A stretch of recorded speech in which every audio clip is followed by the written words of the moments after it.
Julius Caesar. Gaius Julius Caesar, the 12th of July 100 BC to the 15th of March 44 BC, was a Roman general and statesman. A member of the First Triumvirate, Caesar led the Roman armies in the Gallic Wars before defeating his political rival Pompey in a civil war, and subsequently became dictator from 49 BC until his assassination in 44 BC. He played a critical role in the events that led to the demise of the Roman Republic and the rise of the Roman Empire. In 60 BC, Caesar, Crassus, and Pompey formed the First Triumvirate, an informal political alliance that dominated Roman politics for several years. Their attempts to amass political power were opposed by many in the Senate, among them Cato the Younger with the private support of Cicero. Caesar rose to become one of the most powerful politicians in the Roman Republic through a string of military victories in the Gallic Wars, completed by 51 BC, which greatly extended Roman territory. During this time he both invaded Britain and built a bridge across the river Rhine. These achievements and the support of his veteran army threatened to eclipse the standing of Pompey, who had realigned himself with the Senate after the death of Crassus in 53 BC. With the Gallic Wars concluded, the Senate ordered Caesar to step down from his military command and return to Rome.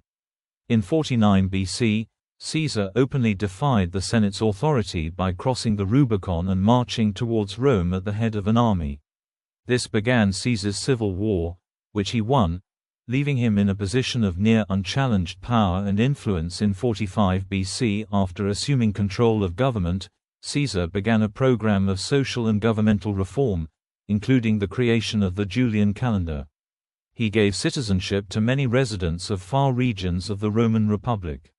He initiated land reforms to support his veterans and initiated an enormous building program. In early 44 BC, he was proclaimed dictator for life, dictator perpetuo. Fearful of his power and domination of the state, a group of senators led by Brutus and Cassius assassinated Caesar on the Ides of March, the 15th of March, 44 BC. A new series of civil wars broke out and the constitutional government of the Republic was never fully restored.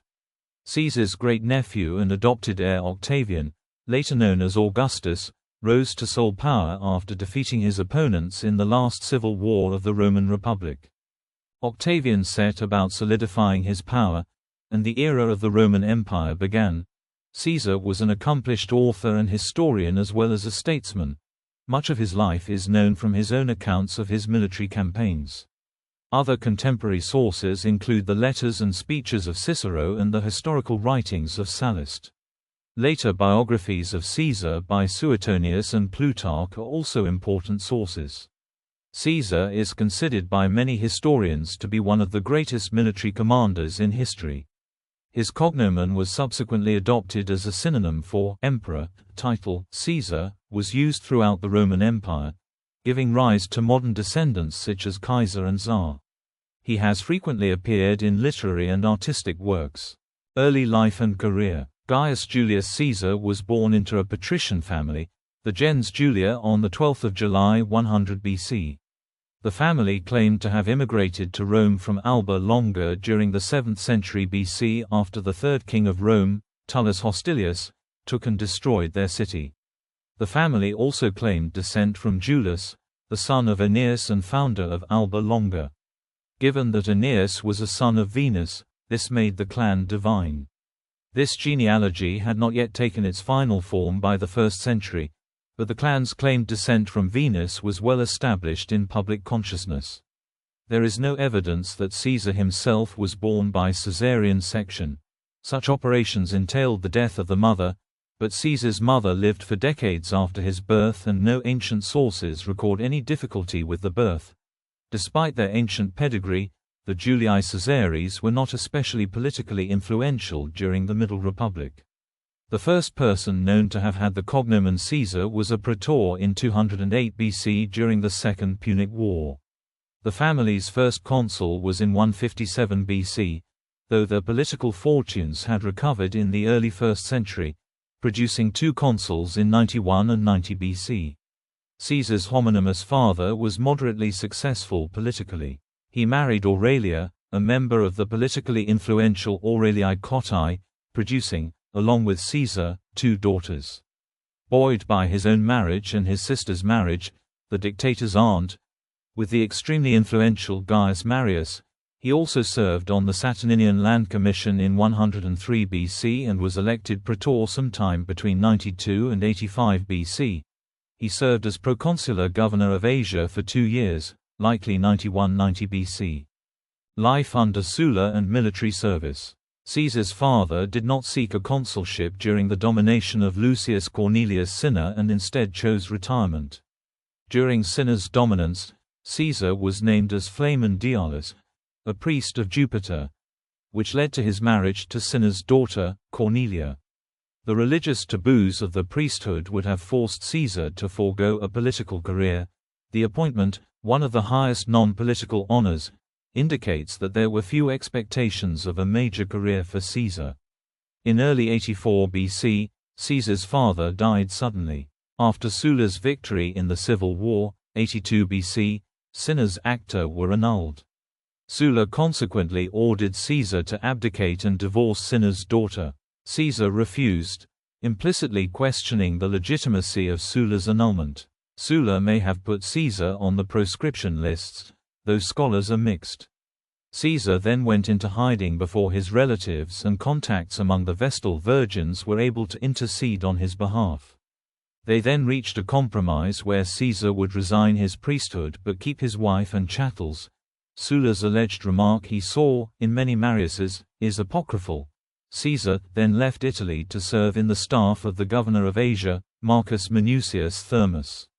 While there, he traveled to Bithynia to collect naval reinforcements and stayed some time as a guest of the king, Nicomedes IV, though later invective connected Caesar to a homosexual relation with the monarch. He then served at the siege of Mytilene where he won the civic crown for saving the life of a fellow citizen in battle. The privileges of the crown: the Senate was supposed to stand on a holder's entrance and holders were permitted to wear the crown at public occasions, whetted Caesar's appetite for honors. After the capture of Mytilene, Caesar transferred to the staff of Publius Servilius Vatia in Cilicia before learning of Sulla's death in 78 BC and returning home immediately. He was alleged to have wanted to join in on the consul Lepidus's revolt that year, but this is likely literary embellishment of Caesar's desire for tyranny from a young age. Afterward, Caesar attacked some of the Sullan aristocracy in the courts but was unsuccessful in his attempted prosecution of Gnaeus Cornelius Dolabella in 77 BC, who had recently returned from a proconsulship in Macedonia. Going after a less well-connected senator, he was successful the next year in prosecuting Gaius Antonius Hybrida, later consul in 63 BC. For profiteering from the prescriptions but was forestalled when a tribune interceded on Antonius' behalf. After these oratorical attempts, Caesar left Rome for Rhodes seeking the tutelage of the rhetorician Apollonius Molon. While traveling, he was intercepted and ransomed by pirates in a story that was later much embellished. According to Plutarch and Suetonius, he was freed after paying a ransom of 50 talents and responded by returning with a fleet to capture and execute the pirates. The recorded sum for the ransom is literary embellishment and it is more likely that the pirates were sold into slavery per Velleius Paterculus. His studies were interrupted by the outbreak of the Third Mithridatic War over the winter of 75 and 74 BC. Caesar is alleged to have gone around collecting troops in the province at the locals' expense and leading them successfully against Mithridates' forces. Entrance to politics. While absent from Rome, in 73 BC, Caesar was co-opted into the pontifices in place of his deceased relative Gaius Aurelius Cotta. The promotion marked him as a well-accepted member of the aristocracy with great future prospects in his political career. Caesar decided to return shortly thereafter and on his return was elected one of the military tribunes for 71 BC. There is no evidence that Caesar served in war. Even though the war on Spartacus was ongoing, during his term, he did, however, agitate for the removal of Sulla's disabilities on the plebeian tribunate and for those who supported Lepidus's revolt to be pardoned. These advocacies were common and uncontroversial. The next year, 70 BC, Pompey and Crassus were consuls and brought legislation restoring the plebeian tribunate's rights. One of the tribunes, with Caesar supporting, then brought legislation pardoning the Lepidan exiles. For his quaestorship in 69 BC, Caesar was allotted to serve under Gaius Anticius Vetus in Hispania Ulterior. His election also gave him a lifetime seat in the Senate. However, before he left, his aunt Julia, the widow of Marius, died and, soon afterwards, his wife Cornelia died shortly after bearing his only legitimate child, Julia. He gave eulogies for both at public funerals. During Julia's funeral, Caesar displayed the images of his aunt's husband Marius, whose memory had been suppressed after Sulla's victory in the Civil War. Some of the Sullan nobles, including Quintus Lutatius Catulus, who had suffered under the Marian regime, objected, but by this point depictions of husbands in aristocratic women's funerary processions was common. Contra Plutarch, Caesar's action here was likely in keeping with a political trend for reconciliation and normalization rather than a display of renewed factionalism. Caesar quickly remarried, taking the hand of Sulla's granddaughter Pompeia. Aedileship and election as pontifex maximus. For much of this period, Caesar was one of Pompey's supporters. Caesar joined with Pompey in the late 70s to support restoration of tribunician rights. His support for the law recalling the Lepidan exiles may have been related to the same tribune's bill to grant lands to Pompey's veterans. Caesar also supported the Lex Gabinia in 67 BC, granting Pompey an extraordinary command against piracy in the Mediterranean, and also supported the Lex Manilia in 66 BC to reassign the Third Mithridatic War from its then commander Lucullus to Pompey. 4 years after his aunt Julia's funeral, in 65 BC, Caesar served as curule aedile and staged lavish games that won him further attention and popular support. He also restored the trophies won by Marius, and taken down by Sulla, over Jugurtha and the Cimbri. According to Plutarch's narrative, the trophies were restored overnight to the applause and tears of joy of the onlookers. Any sudden and secret restoration of this sort would not have been possible. Architects, restorers, and other workmen would have to have been hired and paid for, nor would it have been likely that the work could have been done in a single night. It is more likely that Caesar was merely restoring his family's public monuments, consistent with standard aristocratic practice and the virtue of pietas, and, over objections from Catulus, these actions were broadly supported by the Senate. In 63 BC, Caesar stood for the Praetorship and also for the post of Pontifex Maximus, who was the head of the College of Pontiffs and the highest-ranking state religious official. In the pontifical election before the tribes, Caesar faced two influential senators, Quintus Lutatius Catulus and Publius Servilius Asauricus. Caesar came out victorious. Many scholars have expressed astonishment that Caesar's candidacy was taken seriously, but this was not without historical precedent. Ancient sources allege that Caesar paid huge bribes or was shamelessly ingratiating. That no charge was ever laid alleging this implies that bribery alone is insufficient to explain his victory. If bribes or other monies were needed, they may have been underwritten by Pompey, whom Caesar at this time supported and who opposed Catulus's candidacy. Many sources also assert that Caesar supported the land reform proposals brought that year by plebeian tribune Publius Servilius Rullus. However, there are no ancient sources so attesting. Caesar also engaged in a collateral manner in the trial of Gaius Rabirius by one of the plebeian tribunes, Titus Labienus, for the murder of Saturninus in accordance with a Senatus Consultum Ultimum some 40 years earlier. The most famous event of the year was the Catilinarian conspiracy. While some of Caesar's enemies, including Catulus, alleged that he participated in the conspiracy, the chance that he was a participant is extremely small. Praetorship. Caesar won his election to the Praetorship in 63 BC easily and, as one of the praetor elects, spoke out that December in the Senate against executing certain citizens who had been arrested in the city conspiring with Gauls in furtherance of the conspiracy. Caesar's proposal at the time is not entirely clear. The earlier sources assert that he advocated life imprisonment without trial. The later sources assert he instead wanted the conspirators imprisoned pending trial. Most accounts agree that Caesar supported confiscation of the conspirators' property. Caesar likely advocated the former, which was a compromise position that would place the Senate within the bounds of the Lex Sempronia de Capite Civis, and was initially successful in swaying the body. A later intervention by Cato, however, swayed the Senate at the end for execution. During his year as praetor, Caesar first attempted to deprive his enemy Catulus of the honor of completing the rebuilt temple of Jupiter Optimus Maximus, accusing him of embezzling funds, and threatening to bring legislation to reassign it to Pompey. This proposal was quickly dropped amid near-universal opposition. He then supported the attempt by plebeian tribune Metellus Nepos to transfer the command against Catiline from the consul of 63, Gaius Antonius Hybrida, to Pompey. After a violent meeting of the Comitia Tributa in the Forum, where Metellus came into fisticuffs with his tribunician colleagues Cato and Quintus Minucius Thermus, the Senate passed a decree against Metellus. Suetonius claims that both Nepos and Caesar were deposed from their magistracies.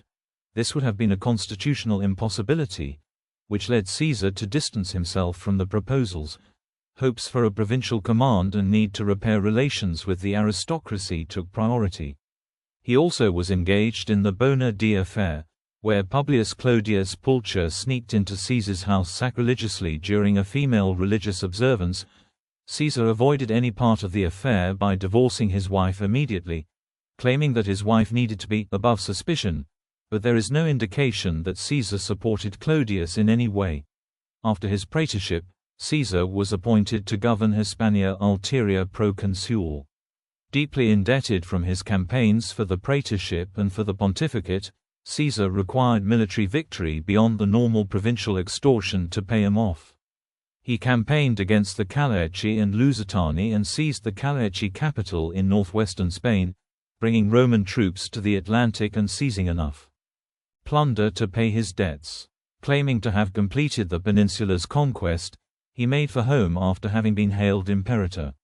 When he arrived home in the summer of 60 BC, he was then forced to choose between a triumph and election to the consulship. Either he could remain outside the Pomerium, Rome's sacred boundary, awaiting a triumph, or cross the boundary, giving up his command and triumph, to make a declaration of consular candidacy.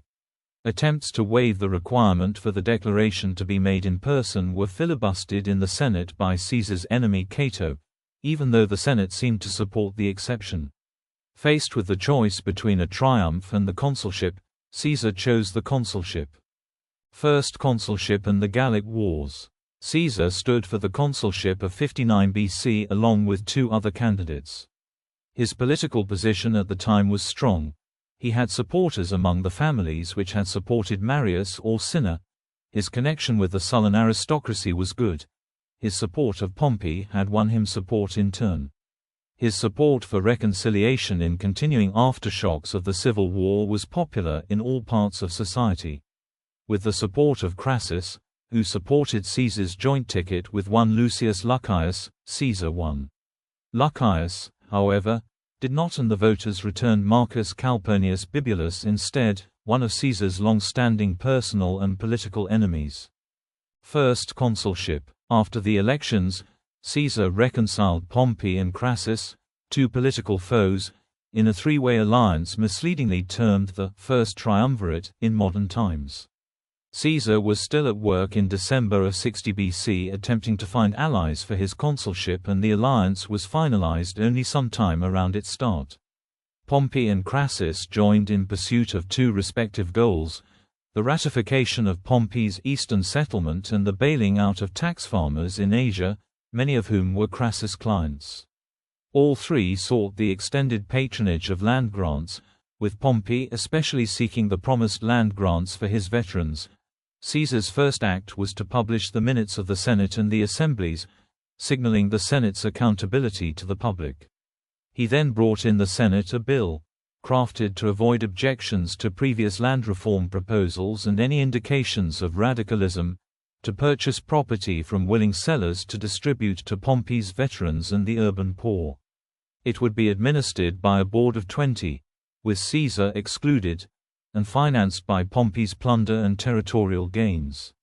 referring it to the Senate in hope that it would take up the matter to show its beneficence for the people. There was little opposition, and the obstructionism that occurred was largely unprincipled, firmly opposing it not on grounds of public interest but rather opposition to Caesar's political advancement. Unable to overcome Cato's filibustering, he moved the bill before the people and, at a public meeting, Caesar's co-consul Bibulus threatened a permanent veto for the entire year. This clearly violated the people's well-established legislative sovereignty and triggered a riot in which Bibulus's fasces were broken, symbolizing popular rejection of his magistracy. The bill was then voted through. Bibulus attempted to induce the Senate to nullify it on grounds it was passed by violence and contrary to the auspices, but the Senate refused. Caesar also brought and passed a one-third write-down of tax farmers' arrears for Crassus and ratification of Pompey's eastern settlements. Both bills were passed with little or no debate in the Senate. Caesar then moved to extend his agrarian bill to Campania sometime in May. This may be when Bibulus withdrew to his house. Pompey, shortly thereafter, also wed Caesar's daughter Julia to seal their alliance. An ally of Caesar's, plebeian tribune Publius Vatinus moved the Lex Vatinia, assigning the provinces of Illyricum and Cisalpine Gaul to Caesar for 5 years. Suetonius's claim that the Senate had assigned to Caesar the Silvae Callesque, woods and tracts, is likely an exaggeration. Fear of Gallic invasion had grown in 60 BC, and it is more likely that the consuls had been assigned to Italy, a defensive posture that Caesarian partisans dismissed as mere forest tracts. The Senate was also persuaded to assign to Caesar Transalpine Gaul as well, subject to annual renewal, most likely to control his ability to make war on the far side of the Alps. Sometime in the year, perhaps after the passing of the bill distributing the Campanian land and after these political defeats, Bibulus withdrew to his house. There, he issued edicts in absentia, purporting unprecedentedly to cancel all days on which Caesar or his allies could hold votes for religious reasons. Cato too attempted symbolic gestures against Caesar, which allowed him and his allies to feign victimization. These tactics were successful in building revulsion to Caesar and his allies through the year. This opposition caused serious political difficulties to Caesar and his allies, belying the common depiction of triumviral political supremacy. Later in the year, however, Caesar, with the support of his opponents, brought and passed the Lex Julia de Repetundus to crack down on provincial corruption. When his consulship ended, Caesar's legislation was challenged by 2 of the new praetors, but discussion in the Senate stalled and was regardless dropped. He stayed near the city until sometime around mid-March. Campaigns in Gaul. During the Gallic Wars, Caesar wrote his commentaries thereon, which were acknowledged even in his time as a Latin literary masterwork. Meant to document Caesar's campaigns in his own words and maintain support in Rome for his military operations and career, he produced some 10 volumes covering operations in Gaul from 58 to 52 BC. Each was likely produced in the year following the events described and was likely aimed at the general, or at least literate, population in Rome. The account is naturally partial to Caesar. His defeats are excused and victories highlighted, but it is almost the sole source for events in Gaul in this period. Gaul in 58 BC was in the midst of some instability. Tribes had raided into Transalpine Gaul, and there was an ongoing struggle between 2 tribes in central Gaul which collaterally involved Roman alliances and politics.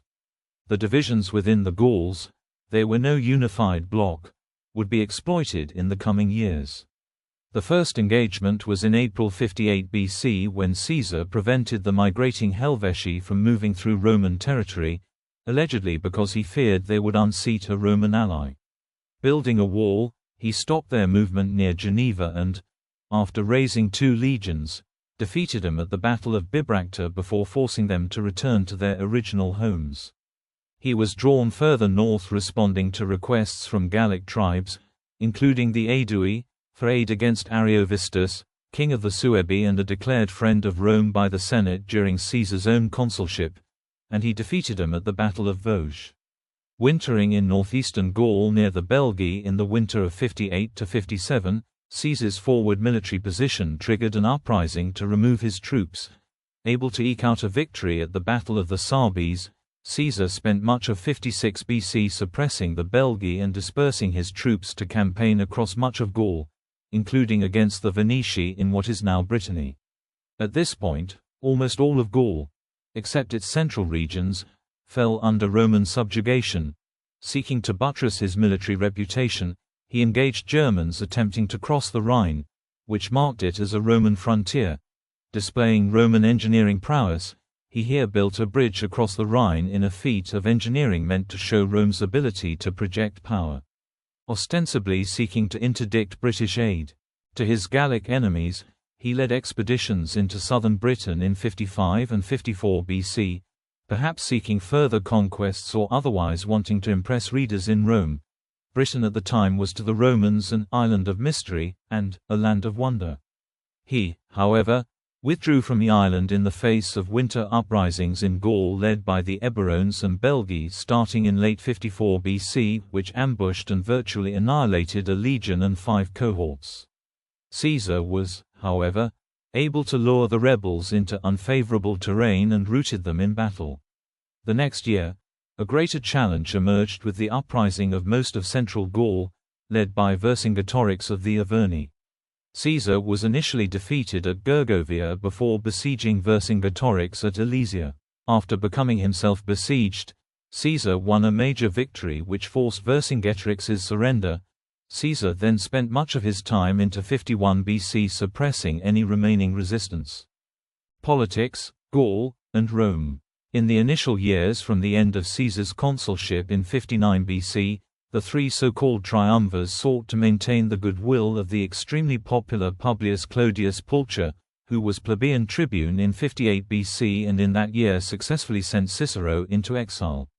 When Clodius took an anti-Pompeian stance later that year, he unsettled Pompey's eastern arrangements, started attacking the validity of Caesar's consular legislation, and by August 58 forced Pompey into seclusion.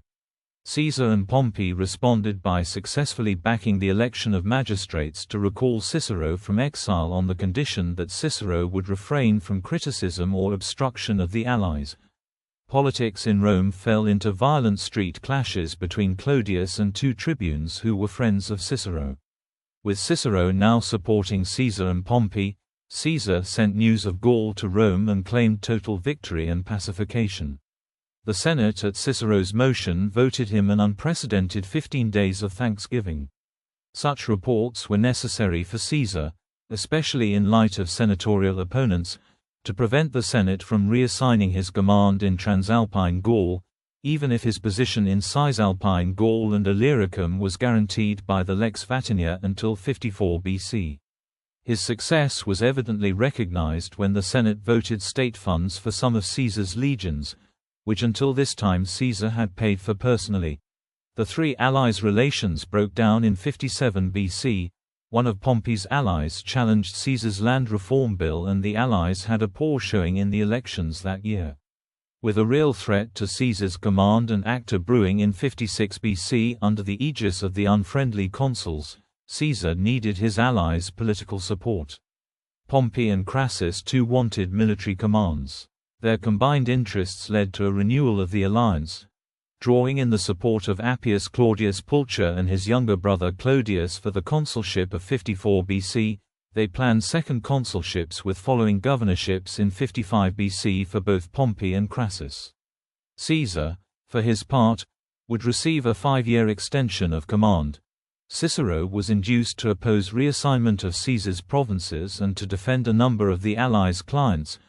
His gloomy predictions of a triumviral set of consuls designate for years on end proved an exaggeration when, only by desperate tactics, bribery, intimidation and violence were Pompey and Crassus elected consuls for 55 BC. During their consulship, Pompey and Crassus passed, with some tribunician support, the Lex Pompeia.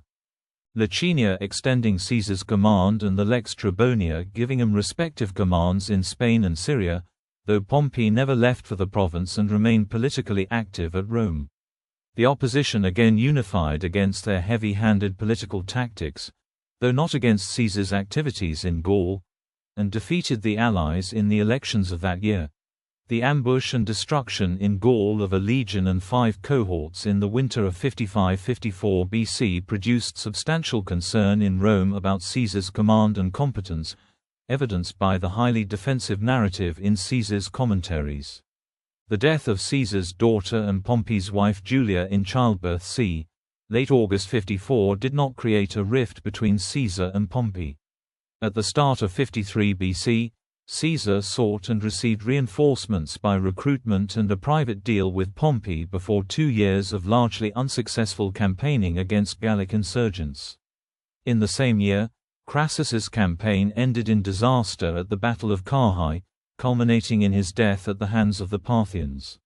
When in 52 BC Pompey started the year with a sole consulship to restore order to the city, Caesar was in Gaul suppressing insurgencies. After news of his victory at Alesia, with the support of Pompey he received 20 days of thanksgiving and, pursuant to the law of the 10 tribunes, the right to stand for the consulship in absentia. Civil war. From the period 52 to 49 BC, trust between Caesar and Pompey disintegrated. In 51 BC, the consul Marcellus proposed recalling Caesar, arguing that his provincia, here meaning task, in Gaul, due to his victory against Vercingetorix in 52 was complete. It evidently was incomplete as Caesar was that year fighting the Bellovaci and regardless the proposal was vetoed.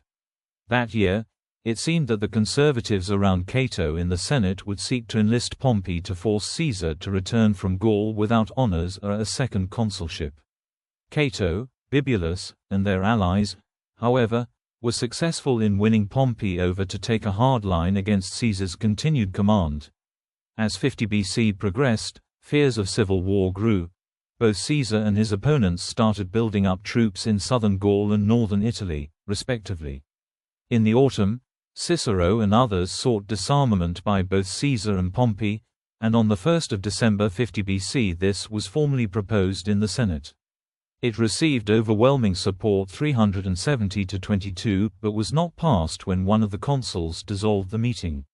That year, when a rumor came to Rome that Caesar was marching into Italy, both consuls instructed Pompey to defend Italy, a charge he accepted as a last resort. At the start of 49 BC, Caesar's renewed offer that he and Pompey disarm was read to the Senate and was rejected by the hardliners. A later compromise given privately to Pompey was also rejected at their insistence. On 7 January, his supportive tribunes were driven from Rome. The Senate then declared Caesar an enemy and it issued its Senatus Consultum Ultimum. There is scholarly disagreement as to the specific reasons why Caesar marched on Rome. A very popular theory is that Caesar was forced to choose, when denied the immunity of his proconsular tenure, between prosecution, conviction, and exile or civil war in defense of his position. Whether Caesar actually would have been prosecuted and convicted is debated. Some scholars believe the possibility of successful prosecution was extremely unlikely. Caesar's main objectives were to secure a second consulship, first mooted in 52 as colleague to Pompey's sole consulship, and a triumph.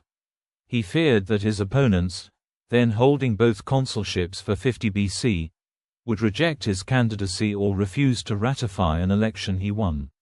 This also was the core of his war justification, that Pompey and his allies were planning, by force if necessary, indicated in the expulsion of the tribunes, to suppress the liberty of the Roman people to elect Caesar and honor his accomplishments. Italy, Spain, and Greece. Around 10 or the 11th of January 49 BC, in response to the Senate's final decree, Caesar crossed the Rubicon, the river defining the northern boundary of Italy, with a single legion, the Legio XIII Gemina, and ignited civil war. Upon crossing the Rubicon, Caesar, according to Plutarch and Suetonius, is supposed to have quoted the Athenian playwright Menander, in Greek, "Let the die be cast." Pompey and many senators fled south, believing that Caesar was marching quickly for Rome. Caesar, after capturing communication routes to Rome, paused and opened negotiations, but they fell apart amid mutual distrust. Caesar responded by advancing south, seeking to capture Pompey to force a conference. Pompey withdrew to Brundusium and was able to escape to Greece, abandoning Italy in face of Caesar's superior forces and evading Caesar's pursuit. Caesar stayed near Rome for about 2 weeks. During his stay, his forceful seizure of the treasury over tribunician veto put the lie to his pro-tribunician war justifications, and left Lepidus in charge of Italy while he attacked Pompey's Spanish provinces. He defeated 2 of Pompey's legates at the Battle of Ilider before forcing surrender of the third. His legates moved into Sicily and into Africa, though the African expedition failed. Returning to Rome in the autumn, Caesar had Lepidus, as praetor, bring a law appointing Caesar dictator to conduct the elections. He, along with Publius Servilius Asauricus, won the following elections and would serve as consuls for 48 BC. Resigning the dictatorship after 11 days, Caesar then left Italy for Greece to stop Pompey's preparations. Arriving in force in early 48 BC, Caesar besieged Pompey at Dyrrhachium, but Pompey was able to break out and force Caesar's forces to flee. Following Pompey southeast into Greece and to save one of his legates, he engaged and decisively defeated Pompey at Pharsalus on 9 August 48 BC. Pompey then fled for Egypt, Cato fled for Africa. Others, like Cicero and Marcus Junius Brutus, begged for Caesar's pardon. Alexandrine War and Asia Minor. Pompey was killed when he arrived in Alexandria, the capital of Egypt. Caesar arrived 3 days later on 2 October 48 BC. Prevented from leaving the city by Etesian winds, Caesar decided to arbitrate an Egyptian civil war between the child pharaoh Ptolemy XIII Theos Philopator and Cleopatra, his sister, wife, and co-regent queen. In late October 48 BC, Caesar was appointed in absentia to a year-long dictatorship, after news of his victory at Pharsalus arrived to Rome. While in Alexandria, he started an affair with Cleopatra and withstood a siege by Ptolemy and his other sister Arsinoe until March 47 BC. Reinforced by Eastern client allies under Mithridates of Pergamum, he then defeated Ptolemy at the Battle of the Nile and installed Cleopatra as ruler. Caesar and Cleopatra celebrated the victory with a triumphal procession on the Nile. He stayed in Egypt with Cleopatra until June or July that year, though the relevant commentaries attributed to him give no such impression. Sometime in late June, Cleopatra gave birth to a child by Caesar, called Caesarion. When Caesar landed at Antioch, he learnt that during his time in Egypt, the king of what is now Crimea, Pharnaces, had attempted to seize what had been his father's kingdom, Pontus, across the Black Sea in northern Anatolia. His invasion had swept aside Caesar's legates and the local client kings, but Caesar engaged him at Zela and defeated him immediately, leading Caesar to write Veni, Vidi, Vici, I came, I saw, I conquered, downplaying Pompey's previous Pontic victories. He then left quickly for Italy, Africa, and Spain. Caesar's absence from Italy put Mark Antony, as Magister Equitum, in charge. His rule was unpopular. Publius Cornelius Dolabella, serving as plebeian tribune in 47 BC, agitated for debt relief, and after that agitation got out of hand, the Senate moved for Antony to restore order. Delayed by a mutiny in southern Italy, he returned and suppressed the riots by force, killing many and delivering a similar blow to his popularity. Cato had marched to Africa and their Metellus Scipio was in charge of the remaining republicans. They allied with Juba of Numidia. What used to be Pompey's fleet also raided the central Mediterranean islands. Caesar's governor in Spain, moreover, was sufficiently unpopular that the province revolted and switched to the republican side. Caesar demoted Antony on his return and pacified the mutineers without violence before overseeing the election of the rest of the magistrates for 47 BC. No elections had yet been held, and also for those of 46 BC. Caesar would serve with Lepidus as consul in 46. He borrowed money for the war, confiscated and sold the property of his enemies at fair prices, and then left for Africa on 25 December 47 BC. Caesar's landing in Africa was marked with some difficulties establishing a beachhead and logistically. He was defeated by Titus Labienus at Ruspina on 4 January 46 BC and thereafter took a rather cautious approach. After inducing some desertions from the Republicans, Caesar ended up surrounded at Thapsus. His troops attacked prematurely on 6 April 46 BC, starting a battle. They then won it and massacred the Republican forces without quarter. Marching on Utica, where Cato commanded, Caesar arrived to find that Cato had killed himself rather than receive Caesar's clemency. Many of the remaining anti-Caesarian leaders, including Metellus Scipio and Juba, also committed suicide shortly thereafter. Labienus and 2 of Pompey's sons, however, had moved to the Spanish provinces in revolt.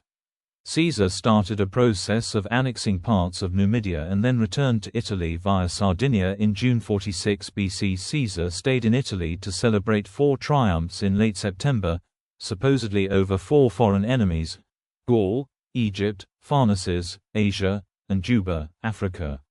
He led Vercingetorix, Cleopatra's younger sister Arsinoe, and Juba's son before his chariot. Vercingetorix was executed. According to Appian, in some of the triumphs, Caesar paraded pictures and models of his victories over fellow Romans in the civil wars, to popular dismay.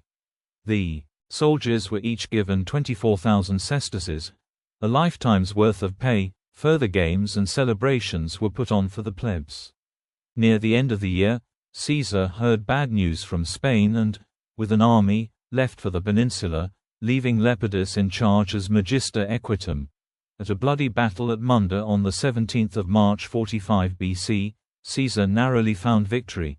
His enemies were treated as rebels and he had them massacred. Labienus died on the field. While one of Pompey's sons, Sextus, escaped, the war was effectively over.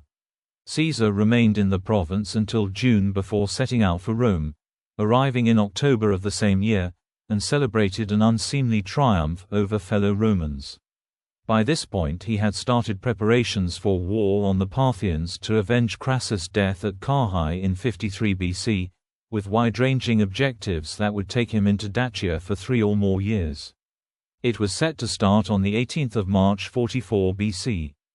Dictatorship and assassination. Dictatorships and honors. Prior to Caesar's assumption of the title Dictator Perpetuus in February 44 BC, he had been appointed dictator some 4 times since his first dictatorship in 49 BC.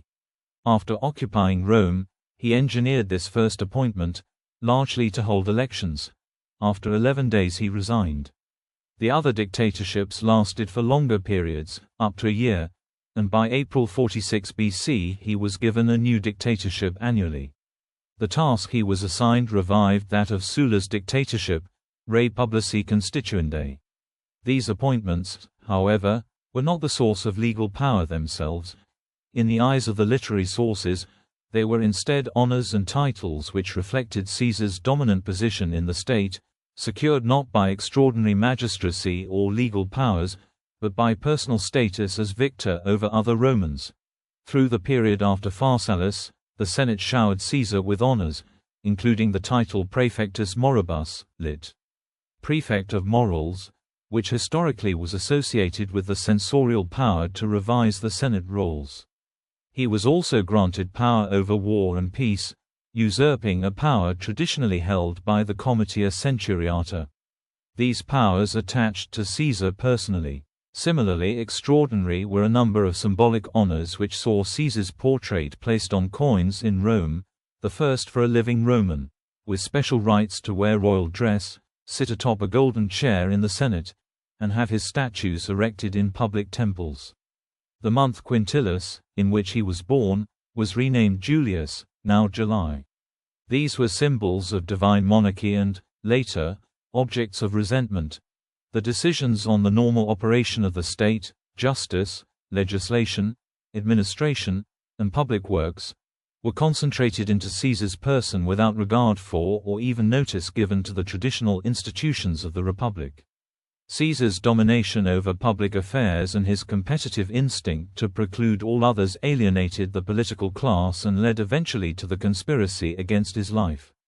Legislation. Caesar, as far as is attested in evidence, did not intend to restructure Roman society. Ernst Badian, writing in the Oxford Classical Dictionary, noted that although Caesar did implement a series of reforms, they did not touch on the core of the republican system. He had no plans for basic social and constitutional reform, and that the extraordinary honors heaped upon him merely grafted him as an ill-fitting head onto the body of the traditional structure. The most important of Caesar's reforms was to the calendar, which saw the abolition of the traditional republican lunisolar calendar and its replacement with a solar calendar now called the Julian calendar.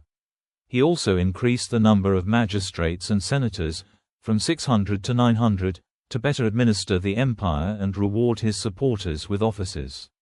Colonies also were founded outside Italy, notably on the sites of Carthage and Corinth, which had both been destroyed during Rome's 2nd century BC conquests, to discharge Italy's population into the provinces and reduce unrest.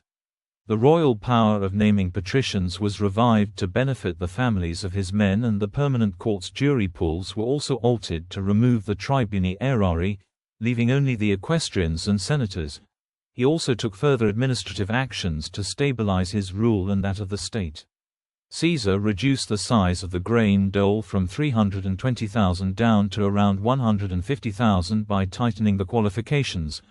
Special bonuses were offered to families with many children to stall depopulation.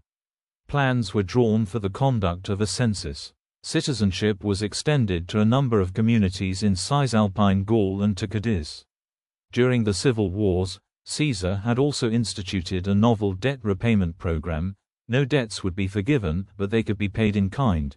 Remitted rents up to a certain amount, and throne games distributing food. Many of his enemies during the civil wars were pardoned. Caesar's clemency was exalted in his propaganda and temple works, with the intent to cultivate gratitude and draw a contrast between himself and the vengeful dictatorship of Sulla. The building programs, started prior to his expedition to Spain, continued, with the construction of the Forum of Caesar and the Temple of Venus Genetrix therein. Other public works, including an expansion of Ostia's port and a canal through the Corinthian Isthmus, were also planned. Very busy with this work, the heavy-handedness with which he ignored the Senate, magistrates, and those who came to visit him also alienated many in Rome. The collegia, civic associations restored by Clodius in 58 BC, were again abolished. His actions to reward his supporters saw him allow his subordinates illegal triumphal processions and re-sign the consulship so that allies could take it up for the rest of the year. On the last day of 45 BC, when one of the succeeding consuls died, Caesar had an ally elected as replacement for a single day. Corruption on the part of his partisans was also overlooked to ensure their support. Provincial cities and client kingdoms were extorted for favors to pay his bills. Conspiracy and death. Attempts in January 44 BC to call Caesar Rex, lit. King, a title associated with arbitrary oppression against citizens, were shut down by 2 tribunes before a supportive crowd. Caesar, claiming that the 2 tribunes infringed on his honor by doing so, had them deposed from office and ejected from the Senate. The incident both undermined Caesar's original arguments for pursuing the civil war, protecting the tribunes, and angered a public which still revered the tribunes as protectors of popular freedom. Shortly before the 15th of February 44 BC, he assumed the dictatorship for life, putting an end to any hopes that his powers would be merely temporary. Transforming his dictatorship, even with a decadal appointment, into one for life clearly showed to all contemporaries that Caesar had no intention to restore a free republic and that no free republic could be restored so long as he was in power. Just days after his assumption of the life dictatorship, he publicly rejected a diadem from Antony at celebrations for the Lupercalia. Interpretations of the episode vary. He may have been rejecting the diadem publicly only because the crowd was insufficiently supportive. He could have done it performatively to signal he was no monarch. Alternatively, Antony could have acted on his own initiative. By this point, however, rumor was rife that Caesar, already wearing the dress of a monarch, sought a formal crown, and the episode did little to reassure The plan to assassinate Caesar had started by the summer of 45 BC. An attempt to recruit Antony was made around that time, though he declined and gave Caesar no warning. By February 44 BC, there were some 60 conspirators. It is clear that by this time, the victorious Caesarian coalition from the civil war had broken apart. While most of the conspirators were former Pompeians, they were joined by a substantial number of Caesarians. Among their leaders were Gaius Trebonius, consul in 45, Decimus Brutus, consul designate for 42, as well as Cassius and Brutus, both praetors in 44 BC. Trebonius and Decimus had joined Caesar during the war, while Brutus and Cassius had joined Pompey. Other Caesarians involved included Servius Sulpicius Galba, Lucius Minucius Basileus, Lucius Tullius Cimber, and Gaius Servilius Casca. Many of the conspirators would have been candidates in the consular elections for 43 to 41 BC, likely dismayed by Caesar's sham elections in early 44 BC that produced advance results for the years 43–41 BC. Those electoral results came from the grace of the dictator and not that of the people. For the Republican elite, this was no substitute for actual popular support. Nor is it likely that the subordination of the normal magistrates to Caesar's masters of horse, Latin, magistri equitum, was appreciated. Brutus, who claimed descent from the Lucius Junius Brutus who had driven out the kings, and the Gaius Servilius Ahala who had freed Rome from incipient tyranny, was the main leader of the conspiracy. By late autumn 45 BC, graffiti and some public comments at Rome were condemning Caesar as a tyrant and insinuating the need for a Brutus to remove the dictator. The ancient sources, excepting Nicolaus of Damascus, are unanimous that this reflected a genuine turn in public opinion against Caesar. Popular indignation at Caesar was likely rooted in his debt policies, too friendly to lenders, use of lethal force to suppress protests for debt relief, his reduction in the grain dole, his abolition of the collegia restored by Clodius, his abolition of the porous panel of jurors in the permanent courts, and his abolition of open elections which deprived the people of their ancient right of decision. A popular turn against Caesar is also observed with reports that the two deposed tribunes were written in on ballots at Caesar's advanced consular elections in place of Caesar's candidates. Whether the Romans thought they had a tradition of tyrannicide is unclear. Cicero wrote in private as if the duty to kill tyrants was already given, but he made no public speeches to that effect, and there is little evidence that the public accepted the logic of preventive tyrannicide. The philosophical tradition of the Platonic Old Academy was also a factor driving Brutus to action due to its emphasis on a duty to free the state from tyranny. While some news of the conspiracy did leak, Caesar refused to take precautions and rejected escort by a bodyguard. The date decided upon by the conspirators was the 15th of March, the Ides of March, 3 days before Caesar intended to leave for his Parthian campaign. News of his imminent departure forced the conspirators to move up the plans. The Senate meeting on the 15th would be the last before his departure. They had decided that a Senate meeting was the best place to frame the killing as political, rejecting the alternatives at games, elections, or on the road. That only the conspirators would be armed at the Senate meeting, per diem, also would have been an advantage. The day, the 15th of March, was also symbolically important as it was the day on which consuls took office until the mid-2nd century BC.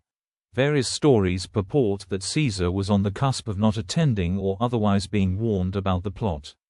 Approached on his golden chair at the foot of the statue of Pompey, the conspirators attacked him with daggers. Whether he fell in silence, per Suetonius, or after reply to Brutus' appearance, kai su teknon. You too, child, is variantly recorded. He was stabbed at least 23 times and died at once. Aftermath of the assassination. The assassins seized the Capitoline Hill after killing the dictator. They then summoned a public meeting in the Forum where they were coldly received by the population. They were also unable to fully secure the city, as Lepidus, Caesar's lieutenant in the dictatorship, moved troops from the Tiber island into the city proper. Antony, the consul who escaped the assassination, urged an illogical compromise position in the Senate. Caesar was not declared a tyrant and the conspirators were not punished. Caesar's funeral was then approved. At the funeral, Antony inflamed the public against the assassins, which triggered mob violence that lasted for some months before the assassins were forced to flee the capital, and Antony then finally acted to suppress it by force. In 44 BC, there was a 7-day cometary outburst that the Romans believed to represent the deification of Caesar, giving it the name Caesar's Comet. On the site of his cremation, the Temple of Caesar was begun by the triumvirs in 42 BC at the east side of the main square of the Roman Forum. Only its altar now remains. The terms of the will were also read to the public. It gave a generous donative to the plebs at large and left as principal heir one Gaius Octavius, Caesar's great-nephew then at Apollonia, and adopted him in the will. Resumption of the pre-existing republic proved impossible as various actors appealed in the aftermath of Caesar's death to liberty or to vengeance to mobilize huge armies that led to a series of civil wars. The first war was between Antony in 43 BC and the Senate, including senators of both Caesarian and Pompeian persuasion, which resulted in Octavian, Caesar's heir, exploiting the chaos to seize the consulship and join with Antony and Lepidus to form the Second Triumvirate. After purging their political enemies in a series of proscriptions, the triumvirs secured the deification of Caesar. The Senate declared on 1 January 42 BC that Caesar would be placed among the Roman gods, and marched on the east, where a second war saw the triumvirs defeat the tyrannicides in battle, resulting in a final death of the republican cause and a three-way division of much of the Roman world. By 31 BC, Caesar's heir had taken sole control of the empire, ejecting his triumviral rivals after 2 decades of civil war. Pretending to restore the republic, his masked autocracy was acceptable to the war-weary Romans and marked the establishment of a new Roman monarchy. Personal life, health and physical appearance. Based on remarks by Plutarch, Caesar is sometimes thought to have suffered from epilepsy. Modern scholarship is sharply divided on the subject, and some scholars believe that he was plagued by malaria, particularly during the Sullan proscriptions of the 80s BC. Other scholars contend his epileptic seizures were due to a parasitic infection in the brain by a tapeworm. Caesar had 4 documented episodes of what may have been complex partial seizures. He may additionally have had absence seizures in his youth. The earliest accounts of these seizures were made by the biographer Suetonius, who was born after Caesar died. The claim of epilepsy is countered among some medical historians by a claim of hypoglycemia, which can cause epileptoid seizures. A line from Shakespeare's Julius Caesar has sometimes been taken to mean that he was deaf in one ear. "Come on my right hand, for this ear is deaf." No classical source mentions hearing impairment in connection with Caesar. The playwright may have been making metaphorical use of a passage in Plutarch that does not refer to deafness at all, but rather to a gesture Alexander of Macedon customarily made. By covering his ear, Alexander indicated that he had turned his attention from an accusation in order to hear the defense. Francesco M. Galassi and Houghton Ashrafian suggest that Caesar's behavioral manifestations, headaches, vertigo, falls, possibly caused by muscle weakness due to nerve damage, sensory deficit, giddiness and insensibility, and syncopal episodes were the results of cerebrovascular episodes, not epilepsy. Pliny the Elder reports in his Natural History that Caesar's father and forefather died without apparent cause while putting on the shoes. These events can be more readily associated with cardiovascular complications from a stroke episode or lethal heart attack. Caesar possibly had a genetic predisposition for cardiovascular disease. Suetonius, writing more than a century after Caesar's death, describes Caesar as tall of stature with a fair complexion, shapely limbs, a somewhat full face, and keen black eyes. He adds that the balding Caesar was sensitive to teasing on the subject, and therefore had a combivore. Suetonius reports that Caesar was thus especially pleased to be granted the honor of wearing a wreath at all times. Name and family. The name Gaius Julius Caesar, using the Latin alphabet of the period, which lacked the letters J and U, Caesar's name would be rendered Gaivsivlivs Caesar. The form Caivs is also attested, using the older Roman representation of G by C. The standard abbreviation was C.Ivlivs Caesar, reflecting the older spelling. The letterform air is a ligature of the letters A and E, and is often used in Latin inscriptions to save space. In Classical Latin, it was pronounced. In the days of the late Roman Republic, many historical writings were done in Greek, a language most educated Romans studied. Young wealthy Roman boys were often taught by Greek slaves and sometimes sent to Athens for advanced training, as was Caesar's principal assassin, Brutus. In Greek, during Caesar's time, his family name was written Caesar, reflecting its contemporary pronunciation. Thus, his name is pronounced in a similar way to the pronunciation of the German Kaiser, or Dutch Kaiser, in Vulgar Latin. The original diphthong first began to be pronounced as a simple long vowel. Then, the plosive, k, before front vowels began, due to palatalization, to be pronounced as an affricate, hence renderings like in Italian and in German regional pronunciations of Latin, as well as the title of Tsar. With the evolution of the Romance languages, the affricate became a fricative. Thus, in many regional pronunciations, including the French one, from which the modern English pronunciation is derived, Caesar's cognomen itself became a title. It was promulgated by the Bible, which contains the famous verse, "Render unto Caesar the things which are Caesar's, and unto God the things that are God's." The title became, from the late first millennium, Kaiser in German and, through Old Church Slavic Cesari, Tsar or Tsar in the Slavic languages. The last Tsar in nominal power was Simeon II of Bulgaria, whose reign ended in 1946, but is still alive in 2023. This means that for approximately 2,000 years, there was at least one head of state bearing his name.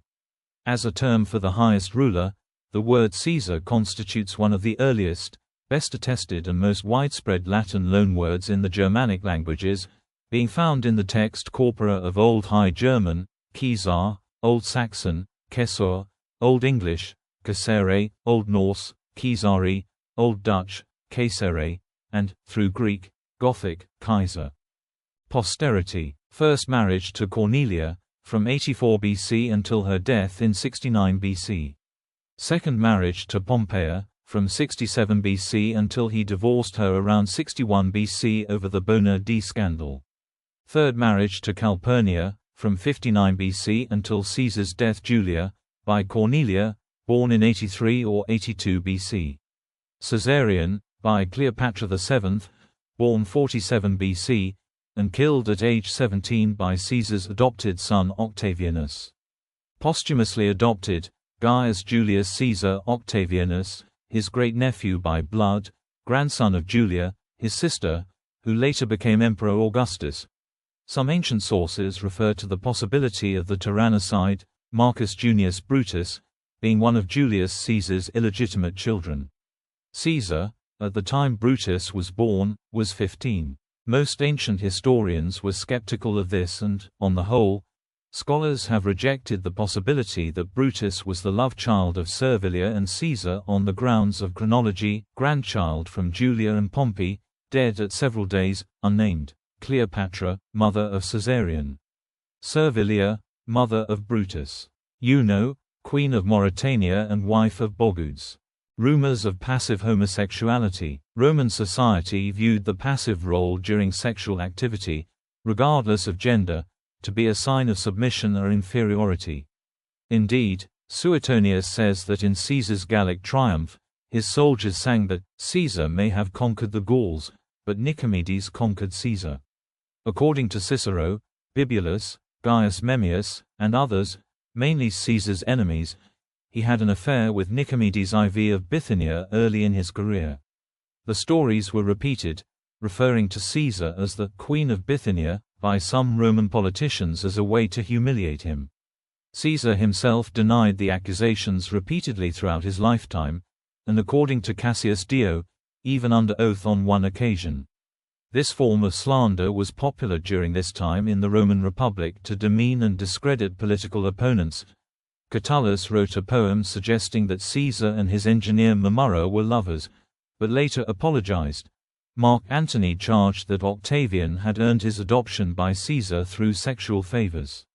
Suetonius described Antony's accusation of an affair with Octavian as political slander. Octavian eventually became the first Roman emperor as Augustus. Literary works. During his lifetime, Caesar was regarded as one of the best orators and prose authors in Latin. Even Cicero spoke highly of Caesar's rhetoric and style. Only Caesar's war commentaries have survived. A few sentences from other works are quoted by other authors. Among his lost works are his funeral oration for his paternal aunt Julia and his Anticato, a document attacking Cato in response to Cicero's eulogy. Poems by Julius Caesar are also mentioned in ancient sources. Memoirs. The Commentary de Bello Gallico, usually known in English as the Gallic Wars, 7 books each covering 1 year of his campaigns in Gaul and southern Britain in the 50s BC, with the 8th book written by Aulus Hirtius on the last 2 years. The Commentary de Bello Civili, the Civil War, events of the Civil War from Caesar's perspective, until immediately after Pompey's death in Egypt. Other works historically have been attributed to Caesar, but their authorship is in doubt. De Bello Alexandrino, on the Alexandrine War, campaign in Alexandria, De Bello Africo, on the African War, campaigns in North Africa, and De Bello Hispaniense, on the Hispanic War, campaigns in the Iberian Peninsula. These narratives were written and published annually during or just after the actual campaigns, as a sort of dispatches from the front. They were important in shaping Caesar's public image and enhancing his reputation when he was away from Rome for long periods. They may have been presented as public readings. As a model of clear and direct Latin style, the Gallic Wars traditionally has been studied by first or second-year Latin students. Legacy. Historiography. The texts written by Caesar, an autobiography of the most important events of his public life, are the most complete primary source for the reconstruction of his biography. However, Caesar wrote those texts with his political career in mind. Julius Caesar is also considered one of the first historical figures to fold his message scrolls into a concertina form, which made them easier to read. The Roman Emperor Augustus began a cult of personality of Caesar, which described Augustus as Caesar's political heir. The modern historiography is influenced by this tradition. Many rulers in history became interested in the historiography of Caesar. Napoleon III wrote the scholarly work Histoire de Jules Caesar, which was not finished. The second volume listed previous rulers interested in the topic. Charles VIII ordered a monk to prepare a translation of the Gallic Wars in 1480. Charles V ordered a topographic study in France, to place the Gallic Wars in context, which created 40 high-quality maps of the conflict. The contemporary Ottoman Sultan Suleiman the Magnificent catalogued the surviving editions of the commentaries, and translated them to Turkish language. Henry IV and Louis XIII of France translated the first 2 commentaries and the last 2 respectively. Louis XIV retranslated the first one afterwards. The remains of Caesar's altar are a pilgrimage site for visitors from across Italy and the world. Flowers and other items are left there daily, and special commemorations take place on the 15th of March to commemorate Caesar's death. Politics. Julius Caesar is seen as the main example of Caesarism, a form of political rule led by a charismatic strongman whose rule is based upon a cult of personality, whose rationale is the need to rule by force, establishing a violent social order, and being a regime involving prominence of the military in the government. Other people in history, such as the French Napoleon Bonaparte and the Italian Benito Mussolini, have defined themselves as Caesarists. Bonaparte did not focus only on Caesar's military career, but also on his relation with the masses, a predecessor to populism. The word is also used in a pejorative manner by critics of this type of political rule.